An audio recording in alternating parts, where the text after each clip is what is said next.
გამარჯობათ მეგობრებო, დღეს 20 იანვარია და მიმდინარეობს დაოსის ცნობილი საერთაშორისო ფორუმი, სადაც რამდენიმე წლის უკან ვინმეს ეთქვა, რომ აი ასეთ მსგავს უსაფრთხოების ფორუმზე მთავარი თემა რუსეთი და მის გამომდინარე საფრთხეები არ იქნებოდა, არამედ პირიქით შეერთებული შტატები და მისი მცდელობა, ხო, მის პარტნიორის ტერიტორიული უსაფრთხოების უგუნებელყოს და გრენლანდიას ასე რომ ვთქვათ მის ტერიტორიად გამოაცხადოს და პარალელურად ვისმენთ მაკრონისა და სხვა ევროპელი ლიდერების ასე იგი თამამსურვილებს, რომ ჩინეთი გახდეს მთავარი ეკონომიკური პარტნიორი ევროკავშირისა.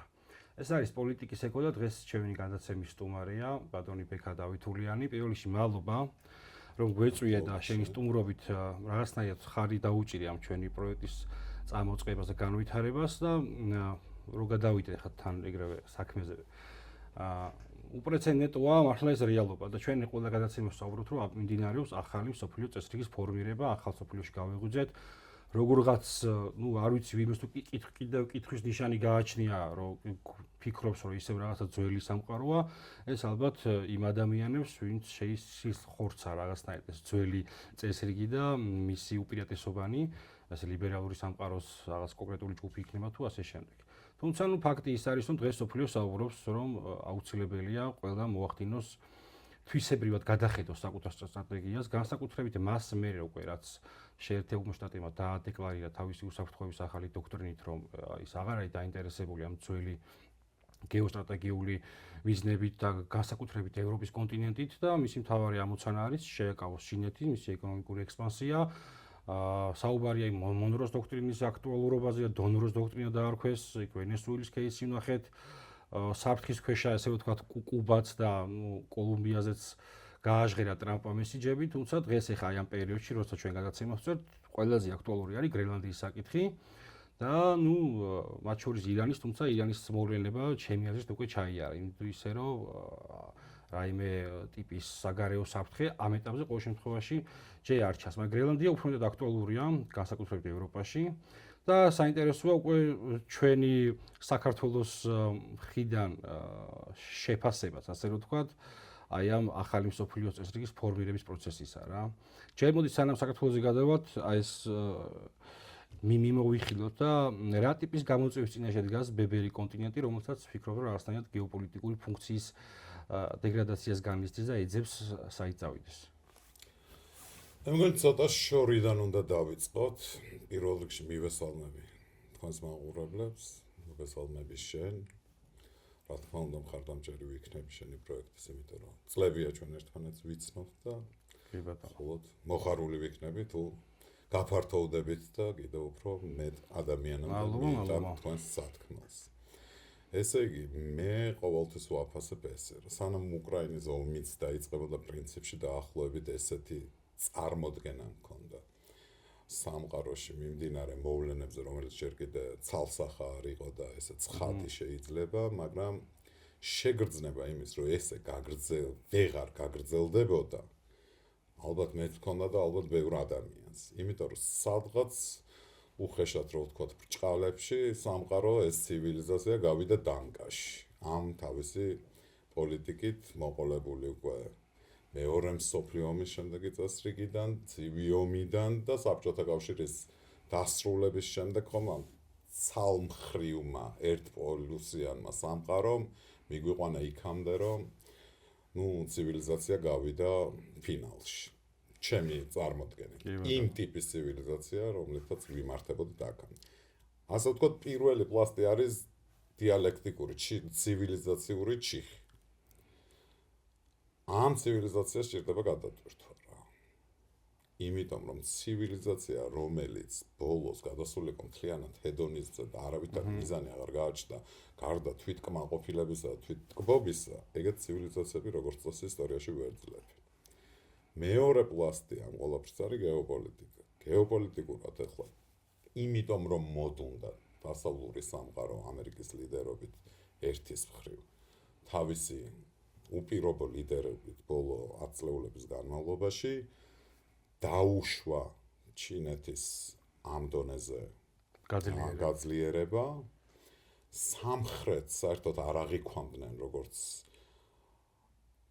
არათუ კონკურენტს, არამედ ანგარიშგასაწევ ძალას იმ პირობებში, როცა იმ მხარეში ბევრად მეტი ადამიანი ცხოვრობს ვიდრე დასავლეთ ნახევარსფეროში. ამასთან არის მესამე პლასტი ლიბერალური დემოკრატიისა და კონსერვატიზმის ჯახი. ოღონდ ეს არ არის კლასიკური გაგებით ლიბერალიზმის და კონსერვატიზმის შერკინება. ეს ალბათ არის ნახეთ ლიბერალიზმი გახდა მონოპოლიური იდეოლოგია, ხო, დასავლეთის ნარატივში. მაგრამ იმიტომ რომ ამითი ბოლომდე კმაყოფილება უკვე აღარ იყო არც იმ დასავლურ სამყაროში და რიგით ადამიანამდე ის ღირებულებები, როცა ამბობდნენ რომ რა ვიცი, არის რაღაცა უაზრო უფლების დაცვა შეიძლება მნიშვნელოვნის, მაგრამ წვრილმანად უფრო მნიშვნელოვანია ვიდრე ის, რომ ბავშვს რა ვიცი, საჭმლის შესაძლებლობა ქონდეს სადღაც, თუნდაც სხვა კონტინენტზე და არა დასავლეთის ნაწილში. აი ამან რო აჯობა იმ ფუნდამენტურ ადამიანურ სიცოცხლის უფლებას რაღაცა სხვა ამ პირობითად აქ გაიჭედა და იმ სამყაროს მოუნდა რაღაცით გამკლავება ამ იდეოლოგიასთან, რაღაცით პასუხის გაცემა, რომ ესე არ შეიძლება. მაგრამ იმიტომ რომ დასავლეთს აღარ ქონდა გამოცდილება ადამიანებში არ არის ამას როგორ უნდა გაუმკლავდეს, კონსერვატიზმი იყო ერთადერთი გამოცდილება და ცოდნა, რითიც შეიძლება ამაზე პასუხი გაეცათ და მე ჩვენ ვნახეთ ეს ტრამპი, მე რაღაც ტალღები ევროპაშიც, რომელიც ცდილობენ ცოტა გაცოცხლდნენ კონსერვატიული ძალები. ოღონდ მე მგონია, რომ ეს ის კონსერვატიზმი აღარ არის, რაც თავის დროზე იყო, სულ ვაკეთებ ხოლმე შედარებას, რომ 80-იანი წლების ლიბერალი პოლიტიკაში დღევანდელ კონსერვატორზე ბევრად უფრო კონსერვატორია, მე მგონი უკვე. ხო, და შესაბამისად ეს კონსერვატიზმიც არ არის უკვე რეალური კონსერვატიზმი, ხო?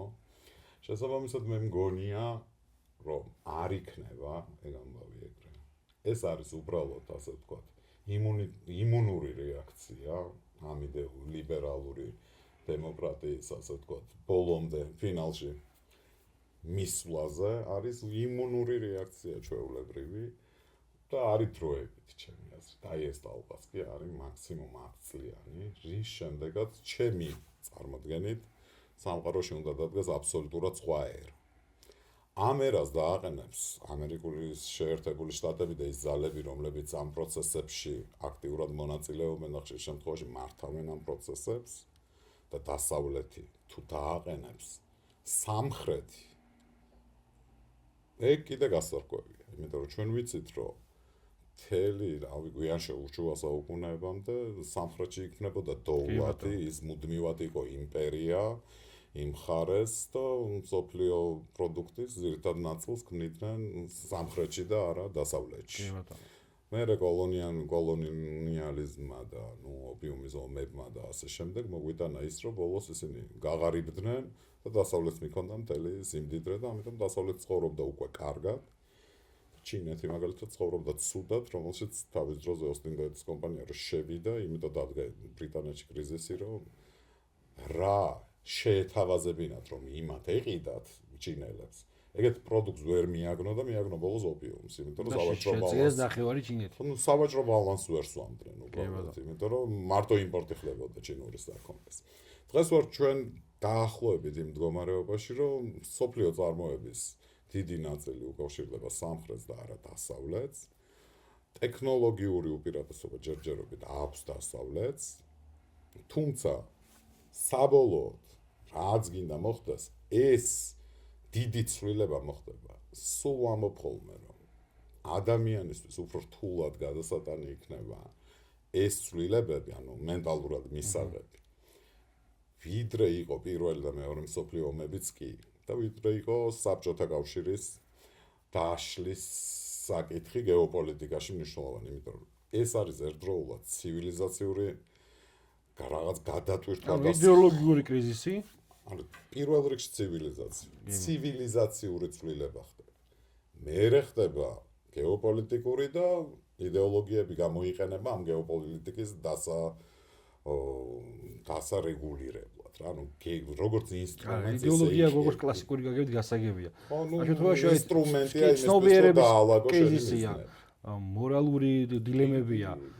სამყაროს აღარ აქვს პასუხი, კი, ხო, უბრალოდ ცივილიზაციურ კრიზისში. სამყაროს არ აქვს პასუხი, ისეთ პასუხი კი აქვს, მაგრამ ეს პასუხი უკვე აღარ არის საკმარისი თანამედროვე გამოწვევებისათვის და რაც მნიშვნელოვანია კიდევ, ვამბობენ ხოლმე რომ ხო ფილოსოფია არ წასულა კლასიკური საბერძნეთის ხო შორსო, მაგრამ ეხლა განსაკუთრებით თვითონ ხელოვნებაშიც ეხლა მე შეიძლება დიდი კინოცოდნე არ ვიყო ან რაღაც ხელოვნებით შეფასებელი, თუმცა რაც იქმნება, ხო აი დილეტანტის დონეზე რო შევაფასო, მიჭირს ხო თანამედროვე რაღაცა აი ამ კულტურის, იმიტომ რომ უბრალოდ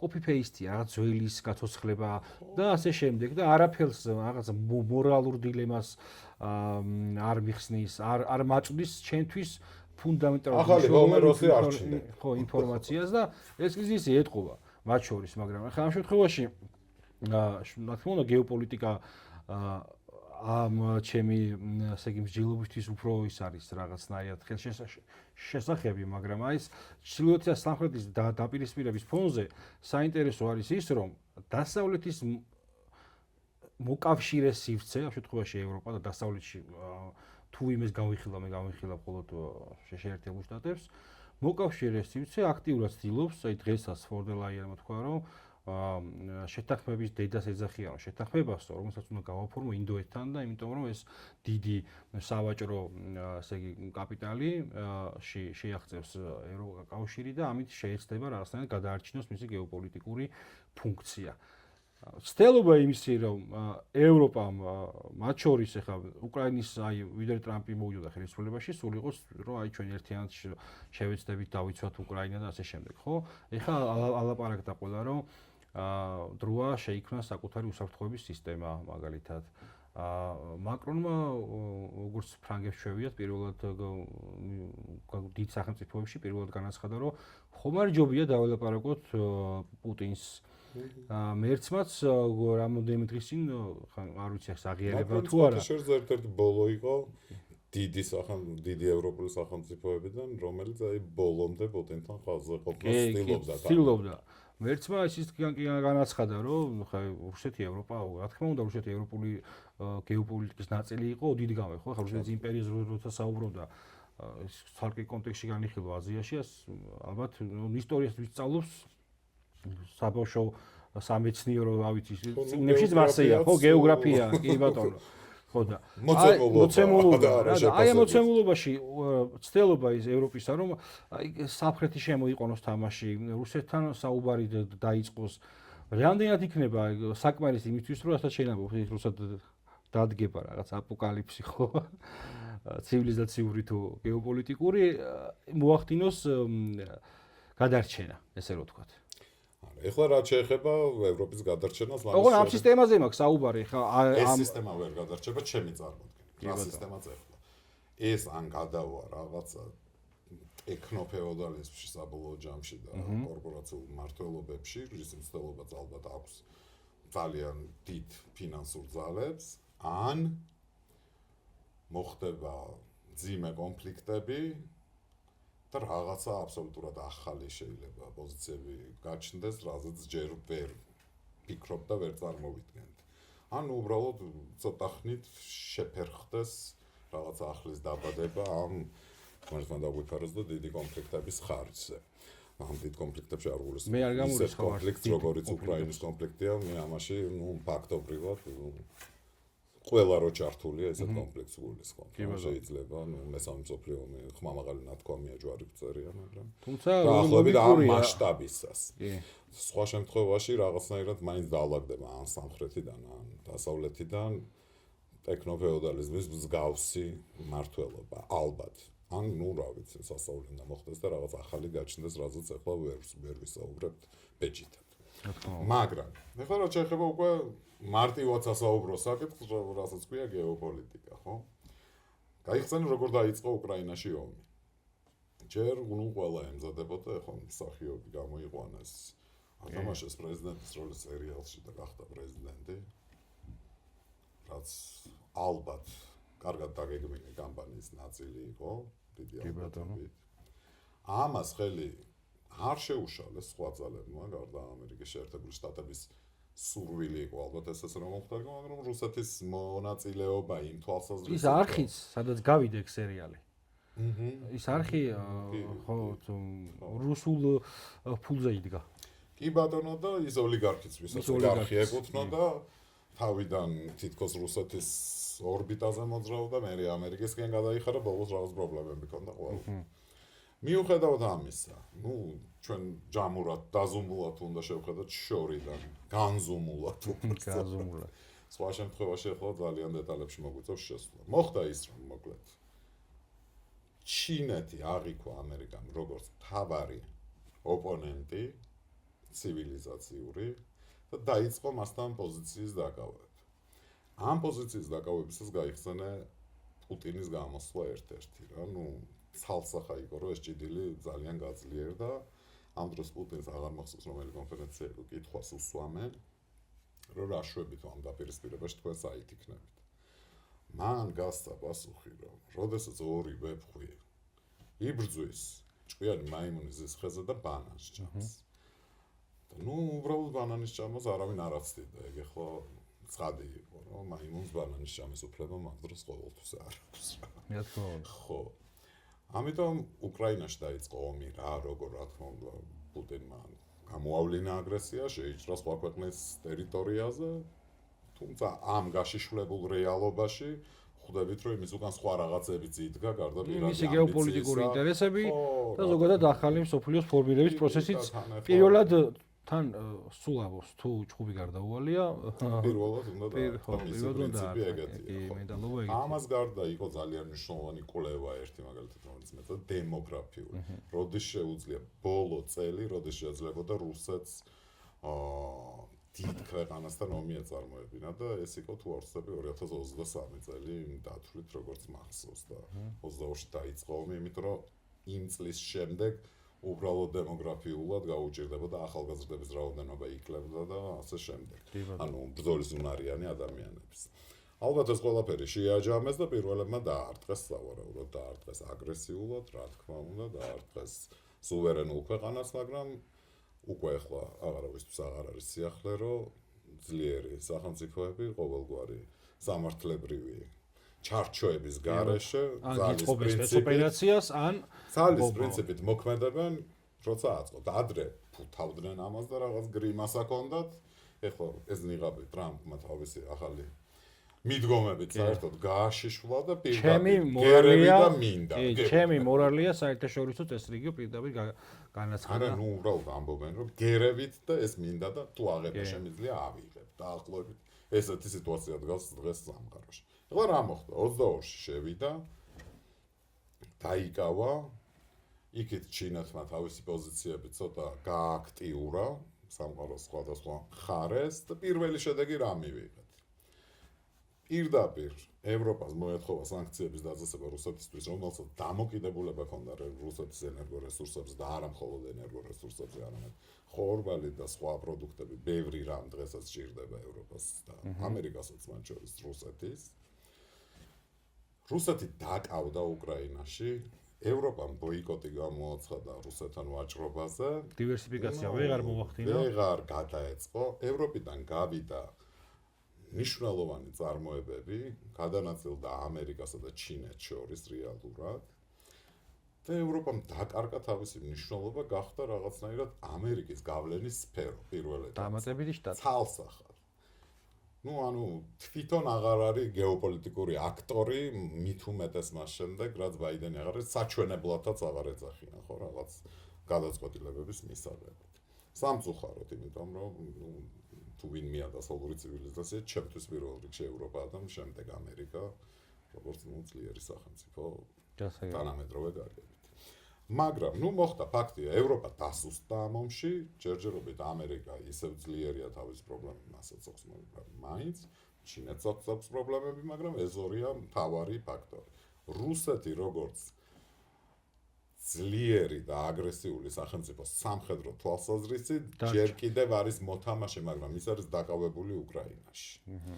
მან მნიშვნელოვანია ერთი ფაქტორი, ეხლა ევროპა კი ცდილობს, რომ აღიქვას თავისი კრიზისი და მიხვდეს იმას, ყველაზე მეტად ამ წუთისთვის დაზარალებული, უკრაინის შემდეგ არის თვითონ და როლს კარგავს ყოველდღიურად, მაგრამ ნახე რეალობა როგორია, ხო? ყველა ვხედავთ.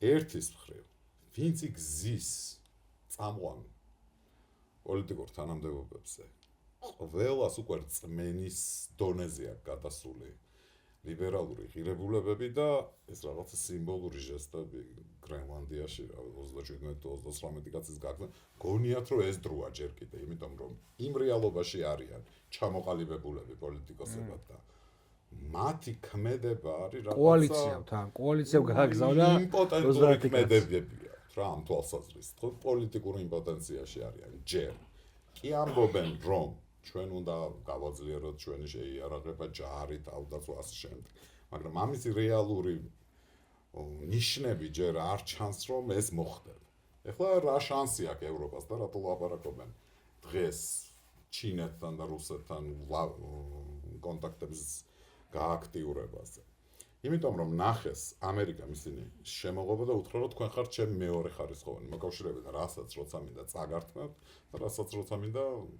მოგცემთ. დაახლოებით ესეთია ტრამპის განცხადებები. მაგრამ ევროპას ამისი წინააღმდეგობა ერთის მხრივ არ შეუძლია. იმ მარტივი მიზეზის გამო რომ ერთხელ უსმენდი გადამდგარ ვიღაც რუს სამხედრო ეჩვეულებრივ სამხედრო იმას. მოხუც ადამიანს რომელიც რაღაც სტალინის დროის ამბებს იხსენებდა, მაგრამ თქვენ ძალიან ნიშანდობლივი ფრაზა. ჩვენო იქო გორბაჩოვის დროს მოლაპარაკება გქონდაო და გერმანიის დეოკუპაციაზე ცალმხრივად მოვაწერეთ ხელიო და როდესაც ოკუპირება ხდებოდაო ხო გავიყავითო არა ეს გერმანიაო და ერთი მხარე ჩვენ დავიკავეთო და მეორე დასავლურმა კოალიციამ გაყოფილიო და ჩვენო ცალმხრივად ავიღეთ ვალდებულებაო რომ დეოკუპაცია მოვახდინოთ გავიდეთ მეორე მხარე ისევ იდგასო. ანუ ოკუპირებულია. ეგ ახლა შეიძლება ისეთია უტრირებული. იმ გაგებით რეგალიტაც მოხდა. შეიძლება ბოლოს ის ციგნებში ეგრე მარტივად ეწეროს. სამხედრო ბაზები იდგა. სამხედრო დამოუკიდებობა მიუხედავად ნატო იქ რაღაცა პრინციპებია რომელიც იცავს ამ ქვეყნებს მეტნაკლებად და ვალდებულებებს აწესებს ძლიერებსა და მცირეებს შორის რომ რაღაცა პარიტეტი დაცული იყოს და უფლებები, მაგრამ საბოლოო ჯამში დიდ სურათში რო შეხედო, ვიცი ჯარიც დგას შენ ქვეყანაში, მას აქვს შენზე ზეგავლენა, ხო? გავიხსენებ თქვა მერკელის მოსმენის საკითხი და რამდენი რამე იყო ამერიკა რო უსმენდა მერკელს და მე ისე რო ჩაფარცხოს რომ ვითომ არაფერი. და კიდე ბევრი რამე გაირკვევა ეხლა. ხო. ეხლა ნახე საბოლოო ჯამში სად გავდივართ შედეგზე, რა ძალიან რო არ გავუბლაროთ ეს ჩვენი საუბარი. რა შანსი აქვს ახლა ევროპას რომ გაძვრეს აქედან ამ სიტუაციიდან ერთადერთი შანსი აქვს რეალურად რომ ამერიკული გავლენა კონტინენტიდან ამოაგდოს თვითონ აქვს ყველაზე დიდი ინტელექტუალური რესურსი რუსეთს აქვს სულთა ბუნებრივი წიაღისეული და სამხედრო რესურსი და ჩინეთი არის უდიდეს საწარმო და ამავდროულად ბაზარი თვითონ ეს სამი ხაზი რო შეიკრას ამერიკას კონკურენციას ნამდვილად გაუწევენ და ძალიან მნიშვნელოვანს და კონტინენტიდან მინიმუმ მაგრამ ამას თავის ფასი ექნება. უბრალოდ ვერ მოხდება. ევროპა ვერ გააკეთებს ამას.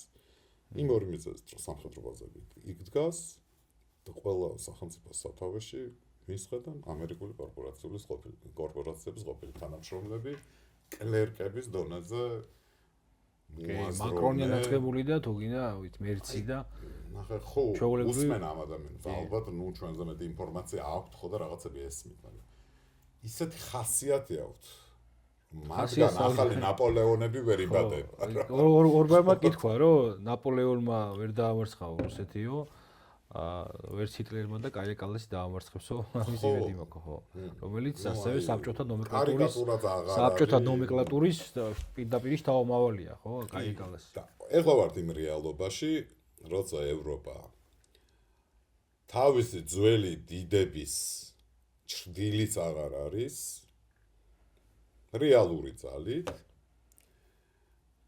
ქმედ უნაროა დიდ გეოპოლიტიკაში ამერიკა თამაშობს ისეთ არეულ და ამღვრეულ თამაშს, რომ ბოლომდე ვერ ერკვევა პრაქტიკულად ვერავის საბოლოო ჯამში რა უნდა თუმცა რაღაც შედეგზე გავიდა ახლა მშრალი რეალობა რო შეაფასო.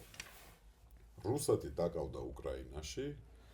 პირდაპირ ბალტიის ორი ქვეყანა გახდა ნატოს, ბალტიის ზღვის ორი ქვეყანა გახდა ნატოს წევრი, რომლებიც მანამდე ნეიტრალურები იყვნენ. ანუ ბალტიაში გაძლიერდა დასავლური და პირდაპირ რომ ვთქვათ ამერიკული შესაძლებლობები. ევროპა კია, მაგრამ ამერიკა ნატოს გამწევი ძალა ჯერჯერობით სანამ ნატო არსებობს, ხო? მეორეს მხრივ სირიაში პირდაპირ მოხდა კი ბატონო, დღეს სხვადასხვა საერთოდ დანებდა ქურთული წინააღმდეგობის მოძრაობა და გაუправეს მოკლედ ეს ერდოღანს იქ საზღვრისპირა სეპარატისტული ზონებში მისი რუსეთის გავლენა ამოვარდა. ნახე რუსეთი დაკავდა უკრაინაში, ბალტიის ზღვაზე გაძლიერდნენ მისი მოწინააღმდეგეები, სირიიდან გამოვიდნენ მისი ჯარები. ვენესუელა, რომლითაც ასე ვთქვათ ამერიკას ვითომ კონკურენციას უწევდა, რომ შენ თუ შემოდიხარ ჩემი სასურველი გავლენის სფეროებში, მე შენი კონტინენტის მეზობლად შემოვალ, იქიდანაც ამოვარდა რუსული გავლენა, ჩინურიც ალბათ ინტერაკლებად მინიმალურია და დარჩება კიდე სია ცოტა გზელია, მაგრამ ალბათ მესიჯის გასაგებია ყველასთვის. კოლუმბია და შრალი შედეგით რო შეხედო, შეიძლება ახლა რუსეთი წავიდეს და რაღაცა უკრაინაში სადღაც გავიდეს და გაჩერდეს, მაგრამ სოფლიო ასპარეზზე ბევრი რამე წაერთვა მასაც. ეს გათვლილი ქონდათ მათ დაუშვეს და ეს არჩიეს, იმიტომ რომ სავარაუდოდ ვაჭრობა რაზე მიდიოდა, როცა ჩინეთსა და ამერიკის დაპირისპირება მწიფდებოდა, ხო, რუსეთს რაზე უნდა ელაპარაკო? ვისკენ. შესაბამისად, რუსეთს ერთადერთი რისი მოთხოვნაც ალბათ ქონდა ამ პირობებში ამ დაპირისპირების და სურვილიც, ეს იყო მისი გავლენის აღდგენა დაახლოებით საბჭოთა სივრცეზე. აღმოსავლეთ ევროპაზე და ხო, შეიძლება ხო ბალტიისპირეთი არ მოეთხოვა, მაგრამ დაახლოებით საბჭოთა სივრცეს მოითხოვდა ბალტიის გარდა სავარაუდოდ და შეიძლება ბალტიის ზღვაზე მერე ქონოდა თავისი ამბიციები. უკრაინის ომის პარალელურად ეს ამბიციები შეიძლება დარჩა, მაგრამ ჩვენ ვხედავთ სირიიდან გასვლა, იქ ვენესუელას პრობლემები, იქ ბალტიის ზღვაზე ნატოს გაძლიერება. ზანგეზური ტრამპი მოიტანა ის, რომ ზანგეზურის დერეფანზეც კი დაიწყოს ლაპარაკი. ირანი მნიშვნელოვანი ფაქტორია იმისთვის, რომ ეს დერეფანი ვერ შედგეს როგორც პროექტი.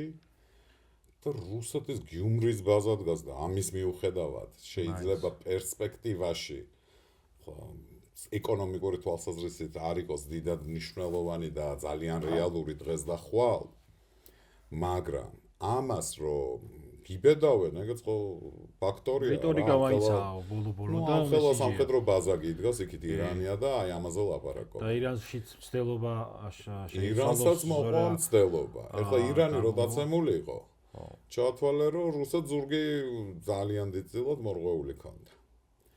დიდწილად. თუმცა ამ ეტაპისთვის ირანმა გადააბარა პრობლემებია. დიდი სისხლის ხარჯზე და საკუთარი შეიძლება მოსახლეობის და მომიტინგეების რაღაცა. და მან კიდე ალტერნატიული იდეოლოგიური თემაც იყო, ხა ისაც შეიფუთა მე ასე ფეხლევთა დინასტიის დაბრუნებაზე, რომელიც აბსოლუტურად არა თავსებადი, არა ადგილობრივ კულტურაზე მორგებული პოლიტიკური სისტემის გადმონაშთია, რომელიც ოკუპაციასთან უფრო ასოცირდება, ვიდრე გათავისუფლებასთან. ესეც შეცდომა იყო პოლიტიკური ადგილობრივი მასების მომხრობის თვალსაზრისითაც. და თან იქ გუშაქთა არმია ისლამური რევოლუციის საკმაოდ დიდი არა მარტო სამხედრო, არამედ პოლიტიკური ძალაა რა რეალობაში და იქ რაღაცები ეთყობა ვეღარ დალაგდნენ. ხო, თუმცა მეც მაგას არ ვუყურებ ეგრე მძიმედ, მე მგონია რომ რაღაცა ახლა შეიძლება ბოლომდე ეგრე არ არის, მაგრამ კომპარტიის წევრი ყველა იყო, მაგრამ გულით ადგილ შემოგვიყვება, შეიძლება მაგდენი არ იყო, ეგ ფაქტორიც არის.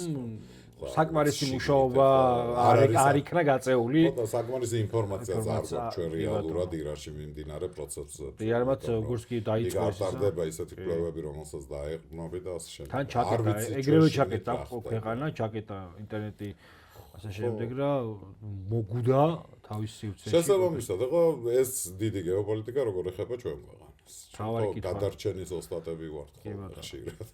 გადარჩენა ვიცი განვითარებაში მე გვიჭირს ხოლმე დიდი გრძელვადიან სისტემებზე ფიქრი. ჩვენ ქვეყანაზე როგორც ერთ-ერთ საგზაო დერეფანზე ჩინეთისა და დასავლეთის დამაკავშირებელზე უმეტეს თავისებური ნადირობა და არსებობს რამდენიმე პროექტი. ერთის მხრივ იდეოლოგიური პროექტები, ლიბერალური დემოკრატიის, კონსერვატიზმის და ასე შემდეგ, მეორეს მხრივ გეოპოლიტიკური პროექტები. გეოპოლიტიკურ პროექტებში რამდენი ერთი რომ პირობითად როგორც საბჭოთა კავშირის დროს იყო რუსეთმა ჯვარი გწერია დაიკავა კავკასია და გააჩერა ყველაფერი და ყველაფერს უშუალოდ რუსეთის ტერიტორიაზე გატარება მოითხოვა, ერთი სქემა, რომელიც ამ წუთას არ არის აქტუალური, იმიტომ რომ ეგრე არ არის. მეორე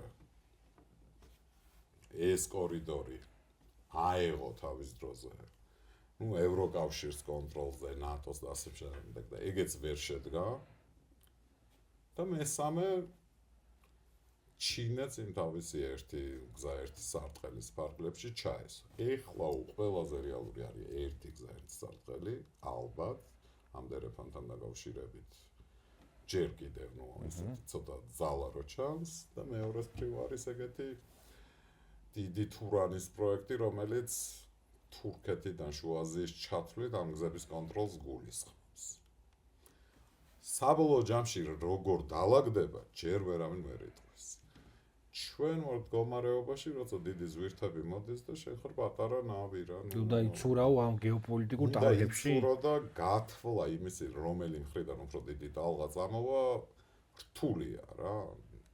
ოპერატიულად ქმედებ რა ხედავ ტალღა მოდის და უნდა გადაეცა. თუმცა ეხლა თურანის გაძლიერებასაც ხედავთ, ეხლა სირიის თემა ეგ არის.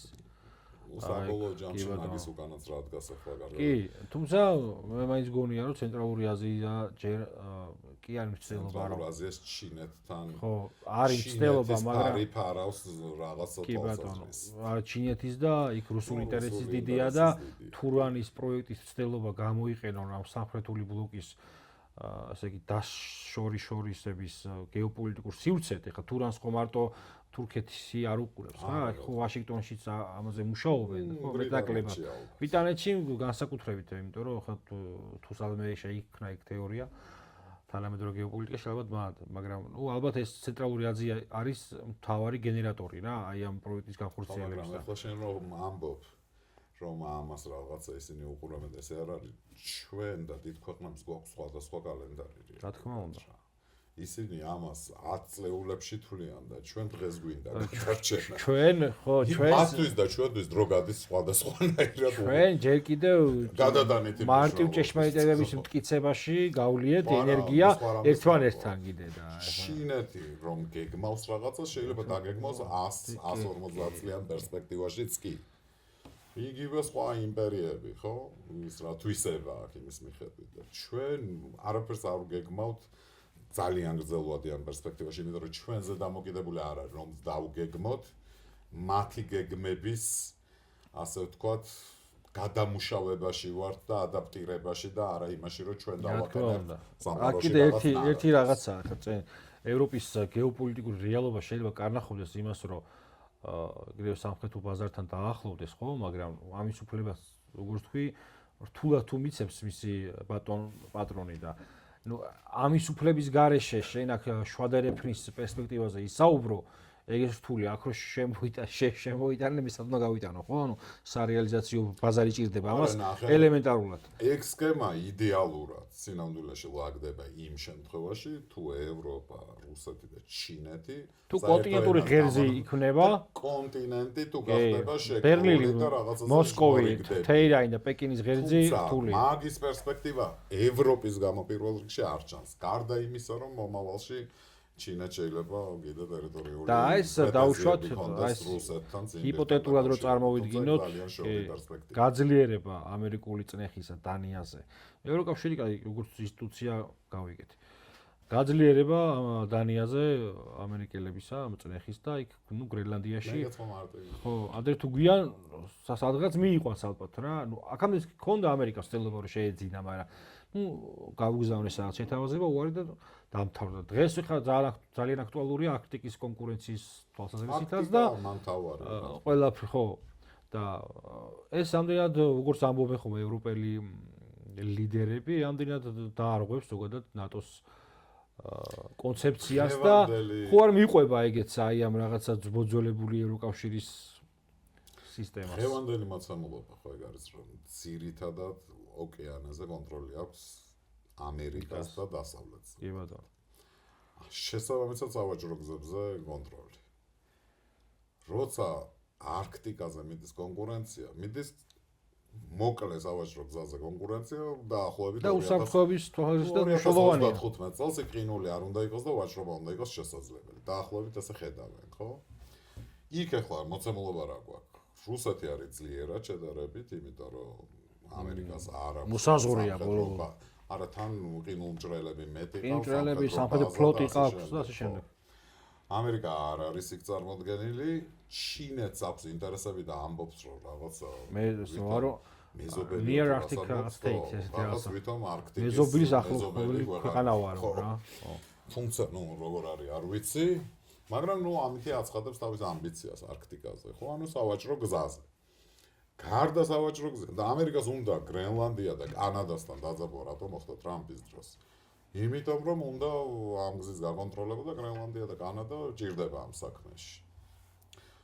თუმცა გარდა ამისა გრენლანდიას აქვს ლითიუმის როგორც ამბობენ მარაგები. იშვიათი მიწა ესე მინერალები რომლებიც სამხედრო ინდუსტრიაში და თანამედროვე ტექნოლოგიებს, თანამედროვე მომავალზე კონტროლის მექანიზმი. რაზეც ჩინეთი რამდენიმე ნაბიჯით წინ არის. ასე იგი 80% წარმოების არის ჩინეთის. გადამუშავების და მათ შორის ნედლეულის და მოპოვების 70 ეგ არის ერთხელ ლემია ეს კაცი მგონი გვარ ბანკერი რა და რაღაცაზე მიდის და მედვედევი ელაპარაკება ის მედვედევი რომ რაღაც რეფორმების საბჭოს თუ რაღაც თავმჯდომარე იყო ეუბნება რომ რაღაც ამაში გავყიდით ნავთობს და ამას გავაკეთებთ გავყიდით ნავთობს და ყველაფერზე პასუხი აქ ამ ბანკერებთან შეხვედრაზე რომ ნავთობს გავყიდით და გავაკეთეთ ეს კაცი უსმენს თქვენო თუ გონიათ რომ სამყაროში ქვის ხანა იმიტომ დასრულდა რომ ქვები გამოილიაო ძალიან წლებით. ახლობით ეგრეა რა, ნავთობის ხანა ოდესმე გავარა და იმისი ხანა მოდის და კონტროლი უნდა კონდეს მომავალს. ხო და ამიტომაც ვამბობ რომ ამდენად ნატოც ხო არ მიყვება ამ ამბავს თუ ეცდება გადახალისებას. მე მგონია ეგ არის თამაში. ალბათ ტრამპის სურვილია რომ ბოლომდე დაქვემდებარებული იყოს ეს ორგანიზაცია და ამ ქვეყნებს ამბიცია იმისი რომ ჩვენს გითხოთ თითოხმის უფლება გვაქვს და ერთად გადავწყვიტოთ როგორც მინიმუმ ამისგან გათავისუფლება უნდა შეიძლება ეს ნატო ამ პროცესში მოინგრეს ან არ მოინგრეს მაგრამ ნუ ითხოვს რომ ფული ჩადეთ აქ ეხლა ევროპელები რომ ამბობენ რომ რაღაცა ევროპული ჯარი უნდა გავაკეთოთ და ამაში ამდენ ტრილიონში ამ ტრილიონებს რო ჩადებენ რომელ სახელმწიფოში წავა ეგ ტრილიონები წარმოება რაც კი გერმანული წარმოება იყო მეორე მსოფლიო ომის მერე გადაიტანეს ყველაფერი ამერიკაში ფაქტიურად ხო რომელი ბრენდია რომელსაც ამერიკა უფრო მეც არ აწარმოებს გერმანული სახელი და გერმანია აწარმოებს სულ რამდენიმე მსხვილი კომპანია დარჩენილი ევროპაში წარმოებენ თუ მას გააძლიერებენ და ეხლა რაღაცა ესეთი ხმები ისმის ხოლმე გერმანული მედიო რაინ მეტალი გახდება მთავარი რაღაცა ნუ არ ვიცი ამას რამდენად მოახერხებენ და დაეწევიან ამ ცივილიზაციურ კონკურენციას და თუ არა და წავა ამერიკაში მაინც ეს ფული და იარაღს იყიდიან იქიდან შესაბამისად კონკურენტი ვერ იქნება ამ ეტაპისთვის ევროპა ამერიკის თუ ამერიკის პარტნიორი იქნება თუ პარტნიორი იქნება ამერიკა ყოველთვის იქნება უფროსი პარტნიორი და ევროპა უმცროსი პარტნიორი მას აქვს თანაბარი პარტნიორობის შანსი აქეთ ოღონდ შეიძლება ამ პროცესში ისე დასუსტდეს რომ ამათაც უკვე უმცროს პარტნიორად მიიღოს სცენარში სადაც ცივილიზაციური ვინ არის უნდა გაირკვეს და ასე შემდეგ ვინ არის არ მე მგონია რომ უბრალოდ ცივილიზაცია უნდა გამოიცვალოს უნდა გამოიხო აი ცვლილება რომ ხდება მაგ სცენარში ევროპა საით არის აქეთ არის თუ იქით არის თუ საერთოდ კონტურებიც არ ჩანს მაგ ლოგიკაში ტექნოფეოდალიზმი თუ დადგა პირდაპირ აი ახლა როგორი რადაც წარმოგვიდგენია ისე და მართლა კორპორაციული მართლობა თუ იყო ევროპა არის იქით ძალსახად დაქვემდებარებული მეორე ხარისხოვანი გარკვეულია ისაც შეშეფარული იყო გაცხადებული კი რა ნუ ვასალური უხეშად რო ვთქვათ მაგრამ ნუ უმცროსი პარტნიორი რა შეურაცხყოფელი რომელიც აუკვეთ თუ ეგრე დადგა სიტუაცია და თუ რაღაცა სხვა მოხდა და სამხრეთმა იმძლავრა, ну არ ვიცი მე. ხა ნიშანდობლივი რა არის, უყურე, კიდევ. ამ ევროპელი ლიდერების გარდა, რომლებიც ცდილობენ საფრანგეთთან საბჭო ხელშეკრულები გააფორმო, კანადა გაიქცა და ცდილობს შეესაბამოს სტრატეგიული პარტნიორობის ხელმოწერას ჩინეთთან. იქაც რაღაცნაირად შემოყავს ის ამერიკისგან თითქოს. კი ბატონო. ერთის მხრივ, მაგრამ კანადის და ბრიტანეთის ურთიერთობებიდან გამომდინარე ეგ ვერ იქნება ბოლომდე ცდილობა საფრანგეთთან დაახლოების ეს არის პოლიტიკური ვაჭრობის ნაწილი იქიდან. ჩვენ არ გველაპარაკია კიდე ერთ პლასზე. შიდა დაპირისპირებებით ხო არის იქ ამერიკულ პოლიტიკაში. ამერიკული პოლიტიკის შიდა დაპირისპირებები სოფლიო პოლიტიკის დაპირისპირებებსაც ნიშნავს ხოლმე. იმიტომ რომ დემოკრატები, რომლის უკანაც რაღაც კაპიტალი დგას და რესპუბლიკელები, რომლის უკანაც ხშირად ეს კაპიტალი ერთი და იგივეა, მაგრამ თამაში მის შიდა კონკურენცია. ну ეს ბრიტანეთი, ევროპა, კანადა შეიძლება ერთ ჯგუფში აღმოჩნდეს, ну ამერიკის შეერთებული შტატები და ეს რაღაც კონსერვატიული ბიზნესები მეორე ჯგუფში შეიძლება. მაგრამ საბოლოო ჯამში ჩვენ ვიცით რომ BlackRock-იდან და JP Morgan-იდან და აქედან ამ დიდი კომპანიებიდან გამომდინარე ვიცით რომ საბოლოო ჯამში Pepsi და Coca-Cola რო ერთი კომპანიის საკონტროლო პაკეტებში ზის, ну და ორივე ამერიკული სიამაყეა. ხო. ну თამაშის წესი ეგეთია რა, ну თვალის ასახვევად კონკურენცია, მაგრამ როცა საქმე სჭირდება, ყველა ერთ მიზანს ებსახურება. მაშინ ესეთი რაღაცა საქმეს როგორც ჩანს ისე ჭირდება, რომ ერთი მთავარი კითხვაა კიდე. მეორე მხრიდან ტრამპი, მაგრამ ამერიკის ინტერესები ან იმ ძალების ინტერესები, რომელიც ამერიკის სახელმწიფოს უკან დგანან, ну უზენაესი არა და ერთის აკეთებს და მეორეც, რა მიუხედავად შიდა დაპირისპირებების. ერთი მთავარი კითხვაა კიდე. მთავარი რა ალბათ ახლა ბევრჯერ მოგიწევდა ამაზე საუბარი სამეგობროშიც და ისეც პოლიტიკურ წრეებში. ჩვენი კონსტიტუციის 78 მუხლი ამ დრეიფის ნაწილია, ნაღვიქვა თუ შეიძლება გავყინეთ.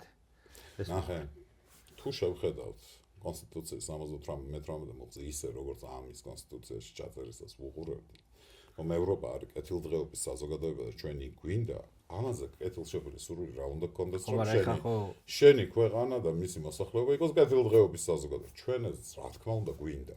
ყველა სახელმწიფოს უნდა რომ თავის ხალხი ცხოვრობდეს კარგად, იყოს დაცული. უბრალოდ დღეს მსოფლიო ისე აიჭრა, რომ ამ რეალობისგან შორს ვართ. შევცვლით გავიგოთ მაინც რა სოფლიოს და სანამ ეს მიტინგები და ამბავი დაიწყებოდა თვითონ იმ ევროკავშირმა დაასწრნენ, შეიმუშავეს და მიიღეს დოკუმენტი 2030 წლამდე საერთოდ არ გაუფართოვდებითო. იმის მერე ირაკლი გობახიძის გამოსვლაზე რო ვითომ ამბავი ატყდა, მანამდე ის დოკუმენტი ჰქონდა იმ ევროკავშირს მიღებული. ეს ერთი.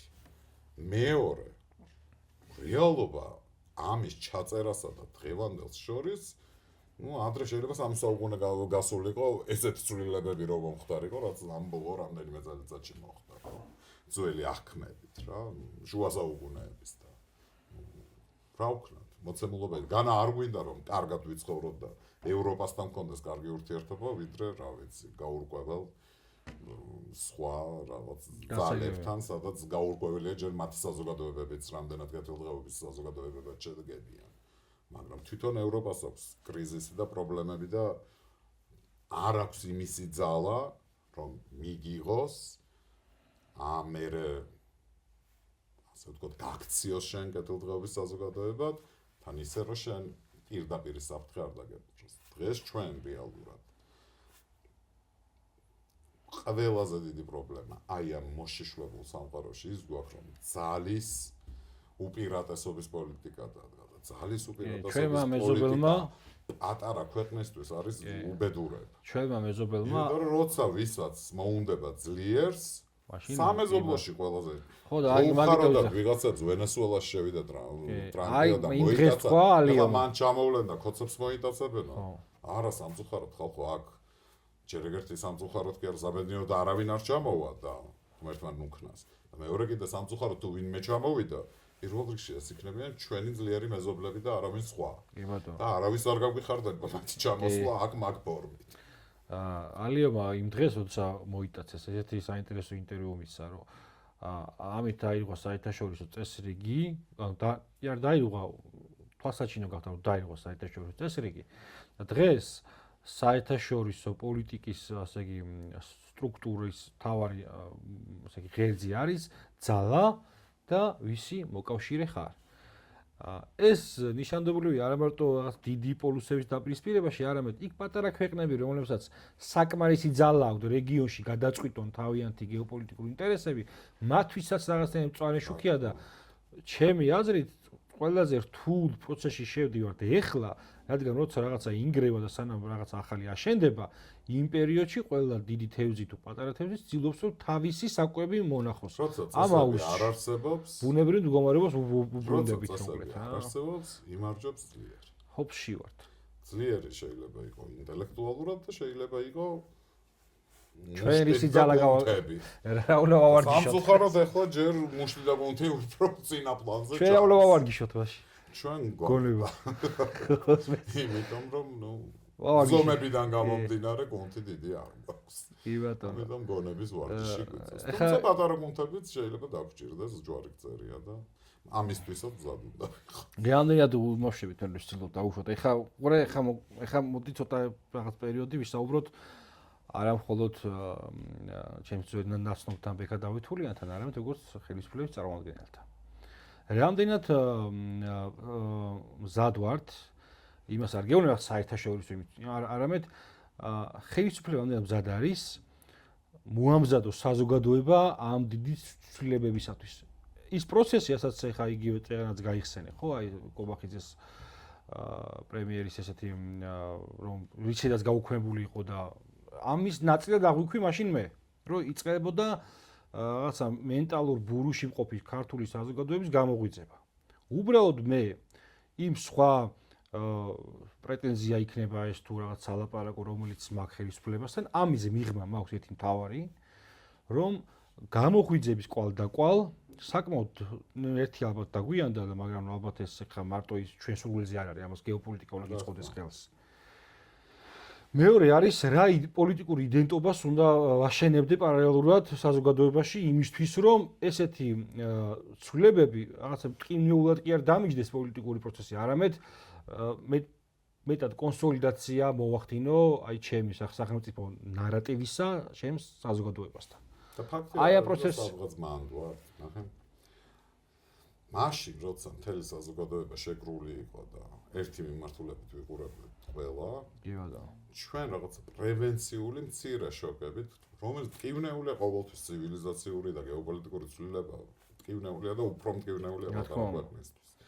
მაგრამ ამ მცირე დოზით ვაქცინაციებით რაღაც ამ ბურუსიდან გამოვედით, ხო ამ რაღაც საყოველთაო სიცრუეში ცხოვრებით. ამას ხელი შეუწყო როგორც საერთაშორისო გეოპოლიტიკამ, ხო? ისე შიგნითაც მცირე დოზით მიწოდებული, რასაც მოყვებოდა ყოველთვის ტკივნეული რეაქციები, რაღაცა საზოგადოება მოემზადა და დაინახა ის რეალობა, რაც დგას. შიგნიდანაც მიწოდებული იყო და ნუ გარედან მე რაღაც ნაბიჯს გამდით და დასტურდებოდა გარედან, რომ ეს ნაბიჯი იყო ლეგიტიმური სხვა შემთხვევაში და უპო გვიქადდა მოცემულობა. შესაბამისად, ხელისუფლება მცირე ინექციას აკეთებდა შოგურს, გამოსაფხიზლებლად და მე გარედან მყარდებოდით ამ გადაწყვეტილებაში და ხედავდით, რომ სწორად მოვიქეცთ იმიტომ, რომ გარეთ უცბად ინგრეოდა ის რეალობა, რომლის მოლოდინიც ხალხს ჰქონდა. ნეონობა გაიზარდა საზოგადოება, ხო ილუზიაში არ ცხოვრობს. შეიძლება ჩვენ არ უყვარდეთ როგორც პოლიტიკური ძალა, არ ვესიმპათიურებოდეთ და ასე შემდეგ.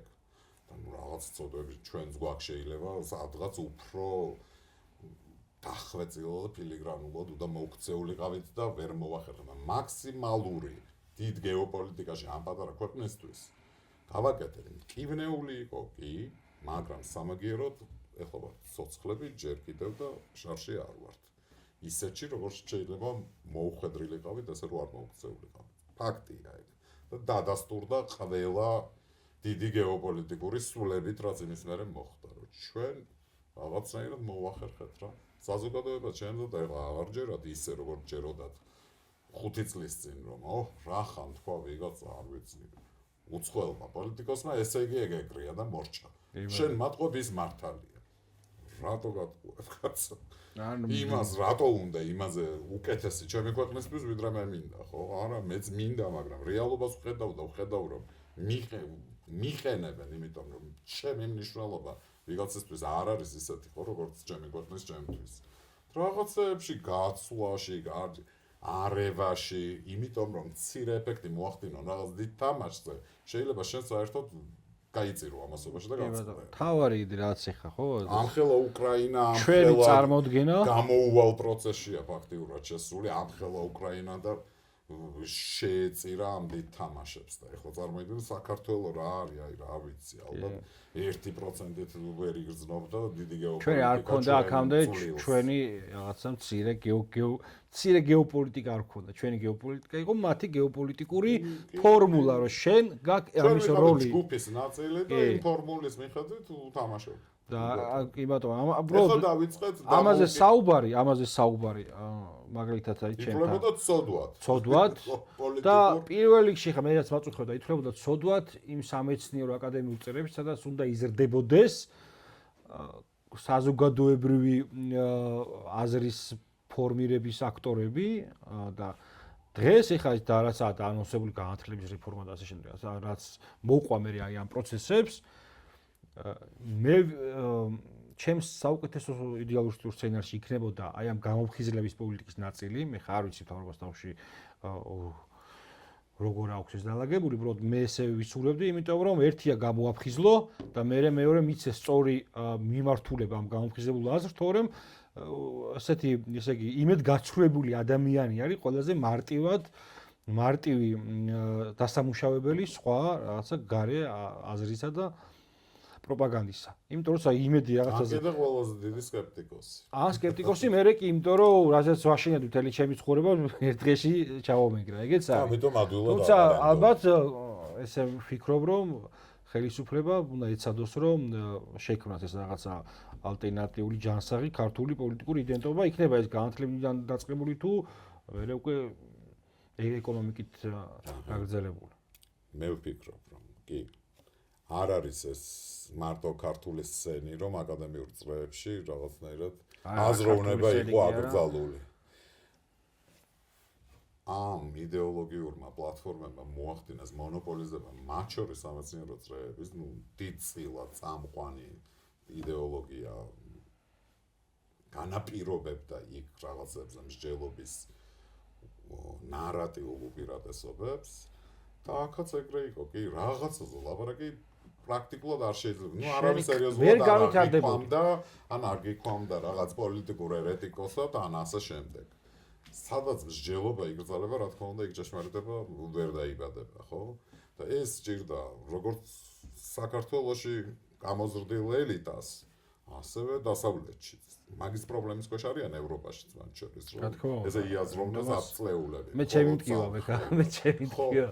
შენ რას უნდა ეცადო, ხო შენ არ ხარ იმხელა რესურსების ქვეყანა, რომ ადგე და ახალი სისტემა შექმნა ორიგინალური მხოლოდ საქართველოსთვის და ამ რეალობას მორგებული და ექსკლუზიურად ის იყოს შენი სისტემა. სისტემ შემოქმედი დიდ ნარატივებში რთულია იყო პატარა ქვეყანა, მაგრამ შენ შეგიძლია რაღაცნაირად ადაპტაცია გაუკეთო რამდენიმე სხვადასხვა სისტემას და მოირგო, ხო? საქართველოს ახასიათებს ფაქტიურად ამ ეპოქაში უკვე სულ ახასიათებდა კულტურათა თარჯიმანი იყო, ხო თითქოს. ამ თარგმნელი უბრალოდ, არა თარჯიმანი. ოღონდ ამ დროს თვითონ თავის უნიკალურ ხელწერას ქმნიდა მთელი 20 საუკუნე. კი ბატონო. გამორჩეული ადგილი ქონდა სოფლიო კულტურაში. შეიძლება სოფლიოში, არა, რეგიონში კი ბატონო. ხო და მას შემდეგ სულ ესე ვარ, რაღაცას ვიგავთ აღმოსავლეთიდან, რაღაცას დასავლეთიდან და უქმნით ქრისტიანობას საბოლოო ჯამში. ესე ამბავის პარსული. დასავლური, ასე ვთქვათ, ფილოსოფია, აღმოსავლური ამბავი და რაღაცა შუაში შეირწყა და გამოვიდა ვეფხისტყაოსანი. ეს არის იდეალური ფორმულა ჩვენნაირი პატარა ქვეყნისთვის და მით უმეტეს ჩვენი ხასიათი. და ეს არის მე კულტურული იდენტობა და პოლიტიკური იდენტობა მათ შორის. ეხლა ეს რომ გარდავთარგმნოთ პოლიტიკაში ზუსტად ეგ არის, რომ ჩვენ უნდა შევქმნათ ჩვენი პოლიტიკური ვეფხისტყაოსანი. აღმოსავლეთსაც და იქიდან მომავალ ზვირთებსაც, დასავლეთსაც სადღაც შუაში გავიაროთ ისე რომ აქვთ და სასტალღები მაქსიმალურად და ვიტივდივოთ დიდხანს. მეტი არაფერი. იმედა. ისედაც ძალიან დიდხანს ვიტივდივოთ და კიდე ვიდრე სამყაროს აღსასრულამდე იმედი მაქვს. მთავარი ის არის რომ არასოდეს არ იყოს რაღაცნაირად საზოგადოებასა და ამ შემთხვევაში ხელისუფლებას შორის ამბავი ისე რომ საუბარი არ შეიძლებაოდეს და როცა საუბარი შეიძლება მანდ ყველაფერი დაალაგდება მარტივად. მოდი ესე ლამაზ ნოტაზე და ოპტიმისტურად დავამთავროთ, ვიტივტივოთ და ვიცადოთ ის რომ მაქსიმალური ჯერ ავირიდოთ საფრთხეები, აი ეს ამთავარი იდენტიფიკაცია და იმიტომ ეხლა მართლა ბევრმა დაიწყო საუბარი სოციალურ მედიაშიც და გამოჩნდნენ როგორც ერთი აზრის მქონენი, ასევე როგორც ხდება ხო, როგორც ჩვენი საზოგადოებაშია. უბრალოდ მასიურადაც უფრო მეტად იქნება საშუალება იმისი, რომ ერთმანეთში ვისაუბროთ, უფრო მეტად მოვახდენთ ალბათ საზოგადოებაც იდენტიფიკაცია საფრთხეებისა თუ ახალი შანსებისა. ჩვენ წარმატება უსურვოთ ჩვენს ქვეყანას და ჩვენს ხალხს. მადლობა. წარმატებები. ჩვენს ქვეყანას წარმატებები. საქართველოში ცხოვრობ თითოეულ ადამიანს და წარმატებები თქვენ პროექტს. კაი ხარ.